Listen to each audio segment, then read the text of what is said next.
He collapsed at 3 a.m. in a lonely lakeside inn, burning with fever and running from a life he never chose. No name, no past. Just a silver ring left in the sink, and a story buried in silence. But when a quiet housekeeper decided to knock on the wrong door for the right reason, everything changed. If you're new to the channel, then please subscribe and like the video, and tell us in the comments where you're watching from. Now, let's jump into the story. The rain fell steadily against the roof of the sleepy lakeside, and wind howled through the pine trees that bordered the gravel road, and the storm made the wooden walls creak just a little louder than usual. Inside the front office, Mia sat, alone behind the counter, a mug of half-cold coffee between her hands. The old clock on the wall ticked loudly in the silence, marking each slow second of her night shift. Franklin, the innkeeper, sat nearby in a recliner, watching an old detective movie on a tiny television. He barely glanced away when a loud crash echoed from one of the guest rooms. Mia sat up straighter. "Did you hear that?" she asked. Franklin waved a hand lazily. "Room 14. Don't worry about it. Some guest checked in late, paid in cash, probably dropped something." Mia frowned. It sounded like glass, or maybe furniture. "Not our business," Franklin muttered. "You want to keep this job? Learn to ignore what doesn't concern you." But Mia couldn't shake the feeling. She had heard that kind of sound before late at night, sharp, sudden. It reminded her too much of the night her brother collapsed alone in his apartment, with no one there to help him. She looked at Franklin, then at the row of keys hanging behind the desk. She just stood, grabbed the spare for room 14, and stepped out into the rain. The inn was quiet, except for the steady drum of rain on the metal roof. Lights flickered along the walkway as she hurried past each door, her sneakers splashing in small puddles. Room 14 was at the far end, the one facing the lake. One porch light buzzed overhead, casting a weak yellow glow. Mia stopped in front of the door and listened. No voices, no television. It's just that eerie silence that didn't feel peaceful. It felt wrong. She knocked softly. "Sir, I work here, just making sure everything's okay." No answer. She knocked again, firmer this time. "I'm coming in just to check on you." The key turned easily in the lock. Mia pushed the door open. The room was dim, lit only by the blue light of a muted television screen. The air smelled damp and sharp like sweat and metal. A lamp lay shattered on the floor, and clothes were scattered everywhere. Near the edge of the bed, a man lay crumpled on the carpet. Mia rushed inside. He was young, late 20s maybe. His dark hair clung to his forehead, damp with sweat. His shirt was soaked through, sticking to his chest. His skin was flushed and pale, and his lips were cracked and dry. "Sir," she whispered, kneeling beside him. She placed her hand on his forehead. It was burning. Too hot. He stirred slightly, a low groan slipping from his throat. But his eyes didn't open. Mia looked around the room, searching for answers. An overturned duffel bag held a few clothes and a broken phone. On the nightstand, a torn travel ticket read Denver to Kalispell. His name was smudged by water. In the bathroom, she found a silver ring lying in the sink beside an empty wallet. She returned to his side. "You need help," she said softly. "I can call an ambulance." His voice was faint and cracked. No hospital, ... Mia hesitated. He was clearly very sick, but something about the way he said it stopped her. Maybe it was fear, maybe it was shame. Either way, she nodded and began to lift him carefully onto the bed. He was heavier than she expected. His body limped from fever. Every breath rattled in his chest, harsh and wet. It sounded like something deep inside was struggling to keep going. Mia had heard that sound before, in hospital rooms. It was the sound of someone's body giving up. She pulled the covers over him and dampened a cloth from the bathroom sink, pressing it gently to his forehead. The inn's first aid kit was barely stocked, but she found 2 aspirin and gave him a sip of water he barely swallowed. Back in the office, she grabbed a small kettle and returned to the room. She warmed up a can of soup on the portable burner and spooned it into a mug. She touched it to his lips. "Just a little," she whispered. "You need this." He took a few weak sips before slipping into sleep again. Mia turned off the television and wiped down the sweat from his face once more. Before she left, she wrote a short note and placed it on the nightstand beside him. "You're safe. No questions. Just rest." Then she stepped out into the hallway and closed the door behind her. Outside, the rain kept falling, but inside room 14, for the first time in what must have been days, the man slept without fear. The rain had eased into a soft drizzle by morning. Gray clouds hung low over the lake, and the trees stood still, as if holding their breath. Inside room 14, the young man slowly opened his eyes. The world looked unfamiliar dim walls, the quiet hum of a heater, the smell of tea and damp cotton. He blinked slowly. His throat burned. His body ached like he had been hit by a storm and dragged through it. When he tried to sit up, every muscle protested. Still, he managed to lean against the headboard, his breath short and unsteady. On the nightstand sat a folded note and a mug of tea, still warm. He picked up the note and read the words written in neat, careful handwriting. "You're safe. No questions. Just rest." He stared at the paper for a long time.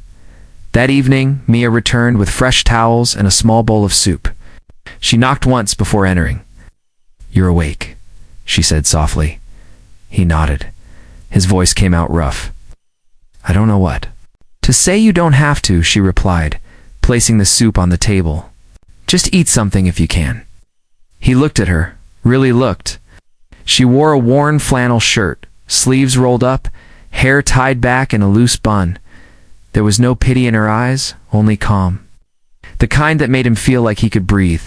"Ah, Eldon," he said, after a moment. She nodded, but didn't ask for more. "Good to meet you. I'm Mia." Eldon ate slowly, his hands shaking a little. Mia sat in the corner chair, quietly folding laundry from a small basket. "You didn't call for help," he said between sips. "You said no hospital," she answered. "Most people wouldn't listen," Mia shrugged. "I've learned sometimes people need silence more than questions." Eldon glanced toward the sink where his ring still sat. Mia had seen it. He knew. She hadn't mentioned it. She hadn't asked about the torn ticket, the empty wallet, or the name that was barely legible. The next 2 days passed in a rhythm as gentle as the falling rain. Mia brought tea in the mornings, soup in the evenings. She left clean clothes, folded outside his door. She never pushed for conversation, but when he spoke, she always listened. Eldon learned she had grown up near the lake. She worked at the inn part-time and spent her off hours making handmade paper out of old scraps and wildflowers. Sometimes she tucked small notes inside the folded clothes, just a word or two. "Rest easy. Still here. No pressure." Eldon didn't know why it meant so much, but it did. He felt like he was living inside borrowed time days that weren't part of any plan, moments that belonged to no one but him. No meetings, no expectations, no lies. On the third night, he asked her, "Why? Did you come into the room that night?" Mia folded her hands in her lap. "I heard something break. It reminded me of a night when I didn't check. My brother passed away alone. I wasn't there." Eldon didn't speak for a while. The silence between them wasn't heavy. It was gentle. Sorry," he said. "Me too," she replied. "That's why I listen now, even when people tell me not to." Eldon looked around the room. It was small and plain, but he had never felt so still inside. It was strange, feeling more like himself here, sick and lost than he ever had in the polished halls of his old life. The ring sat untouched. The phone remained broken. But Mia kept showing up. That evening, she left a folded shirt, and inside the pocket a note written on soft, handmade paper. The edges were uneven, the surface flecked with tiny bits of lavender. "If ever you feel ready to talk, I'll listen. And if not, that's okay too." Eldon read it 3 times. Something in his chest shifted. He didn't understand it. Not fully. But it felt like healing. The next morning, he stepped out of room 14 for the first time. The air was cool, the scent of pine stronger than he remembered. Mia was in the garden pulling weeds. "Hey," he said softly. She looked up, surprised, but calm. "You're up. I thought some fresh air might help." It usually does. They walked slowly around the back of the inn, not saying much. Just breathing. Just being. Eldon wasn't sure what would happen next. He didn't know how long. He could stay or where he would go when he left. But for now, these days borrowed and quiet were enough. The sky was pale and quiet the next morning, painted in soft blues and hints of yellow. Dew clung to the grass outside the inn, and the trees stood still like old sentries. Eldon stood at the window of room 14, wrapped in a borrowed sweater, watching the mist rise from the lake. His fever had broken. His breathing was easier now, and the heaviness in his chest had started to lift. But something else had taken its place, a strange, aching silence he couldn't quite explain. Not the kind that hurt, the kind that asked him to notice. When Mia knocked on the door that morning, he was already dressed and sitting on the edge of the bed. "How are you feeling?" she asked, holding out a thermos and a small folded blanket. "Better," he said. "Not all the way there, but closer." She smiled a little and handed him the blanket. "It's chilly by the water this morning. Figured you might want to walk a bit." Eldon nodded, surprised by how much he wanted that. They stepped outside together, walking quietly along a narrow trail that wound through the pines behind the inn. The air smelled of damp earth and cedar. Birds called softly from somewhere deep in the forest. Each step felt like it belonged to a different world than the one Eldon had run from. Mia didn't speak for a while, and neither did he. It was the kind of silence that didn't need filling. It just ... was. At a bend in the trail, they stopped beside a small stream. Water trickled gently over smooth stones. Eldon stared at it, watching the way the current moved without force. Without hurry. "I was supposed to get married next week," said quietly. Mia crouched beside the stream, dipping her fingers in the cold water. "You don't have to tell me." "I want to," he replied, surprised by his own voice. "It wasn't for love. It was business. To families. To companies. I stayed quiet too long. Kept thinking if I just played along, it would all feel normal eventually." It looked at him but didn't interrupt. "It didn't," he added. "It felt like drowning in slow motion." She nodded slowly. "Storms come, whether we invite them or not." Eldon sat down on a flat rock. His hands rested on his knees. "My whole life has been about doing the expected thing. School, career, the right smile at the right time. Even the proposal was staged for the press. And then you ran," Mia said gently. "Yeah," he admitted. "I got on a plane. Didn't tell anyone. I didn't even know where I was going. Just ... away." Mia stood and brushed her hands off on her jeans. "Peace doesn't come from distance. It comes from truth. But you didn't run from them. Maybe you ran toward yourself." Eldon looked up at her. Her words landed softly, but they stayed. Always spoke that way, like someone who knew how to say, "Just enough." They continued down the trail until they reached a clearing where sunlight spilled through the trees. Moss covered the rocks, and a few wildflowers peeked through the underbrush. Mia stepped across a narrow log bridge over the stream, but as she reached the other side, her foot slipped on a patch of wet moss. She stumbled, arms flailing, and in a heartbeat, Eldon rushed forward and caught her around the waist. Steadying her before she could fall, they stood still, breathing heavily. Mia's hands clutched his arm, and her chest rose and fell against his. "Thanks," she said, her voice quiet. Eldon didn't let go right away. His hands held her gently, not tightly. Their eyes met, and for a moment, it felt like the whole forest. Leaned in, there were no grand words, no dramatic music. Just two people, caught in a moment that felt bigger than it seemed. Mia slowly stepped back, brushing a leaf from her jacket. "I'm fine," she said, trying to sound casual, but her voice wavered. Eldon gave a small nod. "Good." They walked back together, side by side, not speaking much. The trail seemed shorter this time, or familiar. As they reached the inn, the wind picked up slightly, rustling the trees overhead. When they reached the door to room 14, Mia turned to him. "Whatever happens next," she said, "this place changed you. Right. You might not see it yet, but I do." Eldon looked at the door, then back at her. Thank you for letting me stay. She smiled softly. You weren't a burden? Eldon stepped inside. Room looked the same, but it felt different now. Calmer, warmer. On the nightstand sat a small folded piece of handmade paper. It was the note she'd left earlier, the one with lavender flecks. He picked it up again, running his fingers over the words. If ever you feel ready to talk, I'll listen. And if not, it's okay too. He folded it carefully and placed it back beside the mug she always brought. For the first time in a long time, he wasn't planning an escape, wasn't pretending to be anyone. It was just ... here. And that was enough. Eldon left just before sunrise. No knock on the office door, no note on the counter. It's the quiet creak of the front steps and the soft crunch of gravel beneath his boots. Room 14 was clean. The bed made, the ring gone, but on the nightstand, Mia found something. A folded handkerchief, hers, pressed gently beside a small sheet of handmade paper. The same paper she had tucked in his pocket days ago. Now the ink had bled slightly at the edges, but the words were clear. Thank you for the silence. For letting me be no one for a while. I think I needed to disappear to remember who I really was.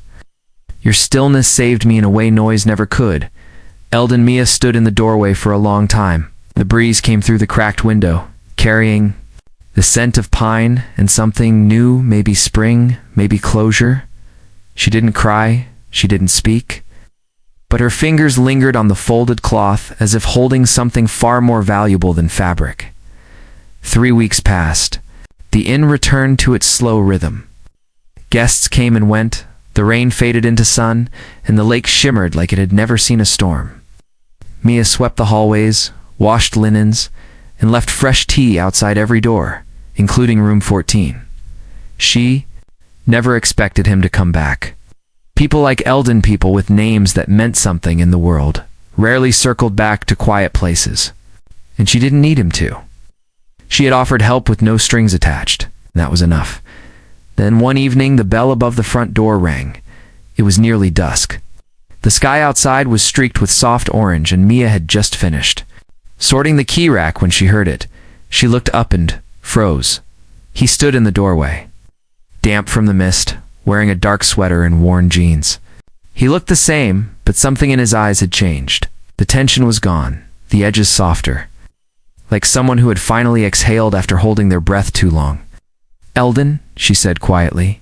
He stepped forward, hands in his pockets, unsure. I wasn't sure if I'd be welcome. Mia didn't move. She didn't smile. Not yet. You're here. I am. There was a pause, filled with the quiet hum of the lobby lights and the sound of rain beginning to tap gently on the roof. I thought I should say thank you, he said, voice steady. But that's not why I came back. She waited. I've spent most of my life being someone for everyone else, he continued. But you saw me when I was no one. You didn't ask for anything. I've never had that before. Mia looked at him closely. His posture was still careful, but his voice was certain. I don't know what you're expecting, she said softly. Nothing, he replied. I didn't come back to pick up where we left off. I came back because this place gave me something I didn't know I needed. Peace. Not the kind you buy, the kind you sit inside and finally feel your own breath again. He turned slightly toward the hallway and nodded toward room 14. I'd like to stay, this time, not as someone running, but as someone choosing to be here. Mia stepped from behind the counter. She walked slowly toward him, her boots quiet on the wood floor. When she reached him, she didn't speak right away. She just looked at him. Then finally she said, room's clean, tea's warm. Keys in the drawer, he smiled.